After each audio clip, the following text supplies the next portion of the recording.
Good afternoon, guys. Welcome back to the channel.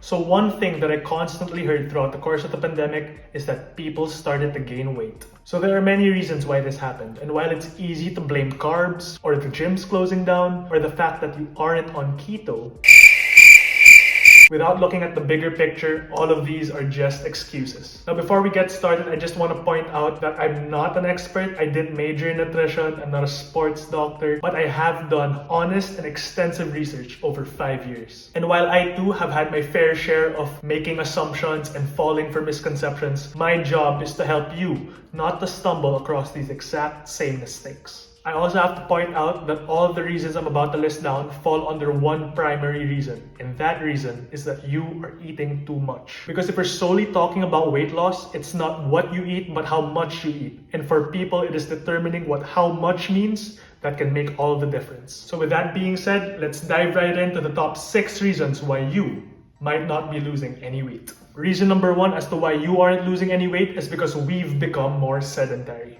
Most companies have adopted a work from home system, and while that is for the best to keep everyone safe, what it does is it actually limits the amount of physical activity even more. Even if you had a desk job pre-pandemic that had you sitting on your for hours on end, you still had to commute to work or drive. And then during the day, you would be walking around your department or building and then commute or drive back home. And maybe even sometimes you'd be going out with your friends after work. These little things make up what we call NEAT, or non-exercise activity thermogenesis. What this means is that even the simplest tasks burn calories. It may not be a lot, but it adds up. And I can't stress this enough. Just being alive consumes calories. You can be in bed all day and your body will still burn calories. And the reason for this is that you still need a certain amount of energy to continue running. So what the work from home situation does is it limits NEAT. Not only are we still sitting all day long, but our bed is right there. Not all of us have home gym equipment, and not all of us are willing to do simple home workouts. So chances are, you're mostly sedentary, and your NEAT is practically non-existent. Alright, so reason number 2 as to why you might not be losing any weight is that food is quite literally at our fingertips. With the pandemic limiting movement, especially from the months of March up to August of 2020, online food delivery has really been the mainstay. As if it wasn't bad enough already that we barely move and that the snacks at home are within reach, but now we no longer even need to move to get our favorite food, or even do the grocery for that matter. So not only are we moving less and our food is more accessible, but our appetites haven't exactly gone down. Not to mention, because we're stuck at home, eating because you're bored is a real thing. So the problem just continues to grow. Reason number 3 as to why you might not be losing any weight is because hunger is the only thing you consider as to whether or not you should be eating. While hunger is definitely one of the factors, it isn't the only factor, nor is it the most important. A lot of snacks that are convenient, tasty, and easy to eat tend to be processed. So we're talking chips, sweets, and fast food. And while these kinds of food definitely have a place within a properly structured meal plan, if you aren't conscious about it, it's very easy to eat a whole lot of these. This problem actually has 2 parts to it. So not only is it easy to mindlessly eat, but it doesn't even keep you full for very long. Processed food, fast food, sweets, they tend to be higher in calories and higher on the GI or the glycemic index. What this means is that while you might get a spike of energy from consuming them, the crash comes shortly after. But again, these kinds of food have their place, especially if you're a high-level athlete. But for the rest of us who are not, that energy spike and not really being able to use it leads to an energy crash that can easily be interpreted as I need to eat more. So from easily being able to eat a lot of these kinds of food and the fact that it doesn't keep you full for very long, you have a real problem on your hands. It becomes very easy to eat more calories than you need, thus leading to no weight loss or even weight gain. And if you're watching this video, I doubt that's what you want.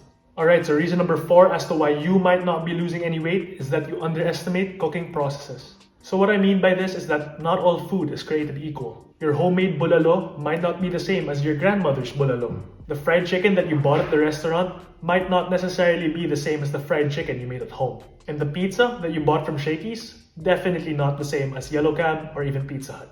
So the different variations of the same type of food might have more oil, or more sauce, or more toppings. And even for people who track their food, these hidden calories can certainly trip you up.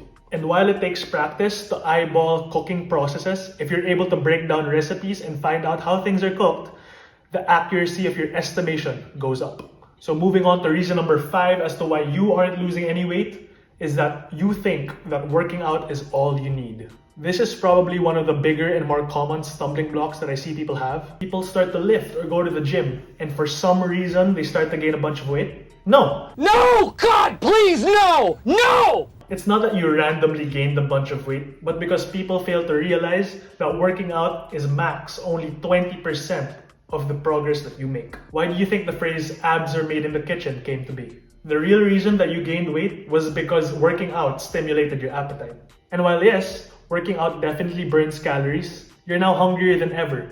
And if you aren't careful about what you eat, it's very easy to eat too much. I do need to point out, however, that if you are an endurance athlete, the story might not be the same for you. If the sport that you have is high intensity and has you moving for a long period of time, chances are the amount of excess calories that you burn can be quite a lot. So when you see athletes that eat like shit, but for some reason stay really thin, don't be fooled. It's not because they were born that way, but because the amount of physical activity that they do is able to sustain the way they eat. Finally, reason number 6 as to why you aren't losing any weight is because you went all out from the very beginning. Some people actually make to the point that they want to make a change, and that's great. But if your plan is to burn out from the start, then chances are the weight loss that you achieve might not be weight loss you can sustain. The first time that I tried to diet back in 2014, all I thought was, I just need to jog. I'll just eat less. And while that can contribute to fat loss, I took it to an extreme degree. So what ended up happening was that I became really hungry all the time and I was lanky. I didn't look great at all. And if I lost grip for even a week, I'd immediately see movement on the scale. And for 18-year-old Hans who knew nothing about nutrition,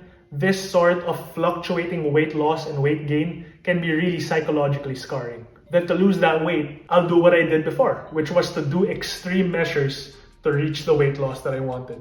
And then the vicious cycle continues. So if you made it to this point in the video, my tip to you is to make small but sustainable changes. Because small progress is still progress. And if you combine that with doing your own research and learning along the way, you will find that there's actually a better and more enjoyable way to achieve your dream body. So that's it for my top 6 reasons as to why you might not be seeing progress on the scale. If you missed any of that, I listed the video timestamps for all the reasons in the description. If there are any other topics that you want me to discuss, please leave a comment down below. I hope you guys enjoyed the video. Please leave a like, click the subscribe button if you haven't already, and please click the bell to get notified when I release a new video. So yeah, that's it. Thank you for watching and I will see you guys in the next one.